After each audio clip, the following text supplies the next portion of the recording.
الکبیر طبرانی میں دوبیلا پھوڑے والی ایک حدیث آتی ہے،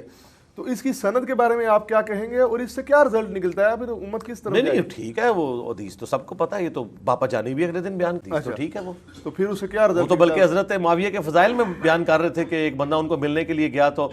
وہ اپنے پھوڑے کی تکلیف کی وجہ سے کھانس رہے تھے اور بخار کے اندر مبتلا تھے اور کرا رہے تھے، اچھا، تو انہوں نے کہا نبی علیہ السلام نے فضیلت ارشاد فرمائی ہے شیعہ تو وہ 12 منافقین والے کھاتے میں فٹ کر دیتے ہیں اسے۔ چلیں منافق کا فیصلہ تو قیامت والے دن ہوگا، دنیا میں تو کوئی نہیں کر سکتا۔ ہم تو جو بھی اہل قبلہ اہل کلمہ ہیں ان کو مسلمان ہی سمجھتے ہیں۔ شیعہ کا موقف غلوف کے اوپر مبنی ہے، کیونکہ اگر یہ بات مان لی جائے تو امام حسن علیہ السلام نے کبھی بھی حضرت معاویہ کے سپرد یہ والا ملوکیت والا معاملہ نہیں کرنا تھا۔ اچھا جی، کیونکہ ظاہر ان سے نکلی خلافت تو ملوکیت ہی بن گئی نا، تو ظاہر یہ چیز بعید ہے کہ حضرت حسن ابن علی کسی منافق کے حوالے امت کی باغ دو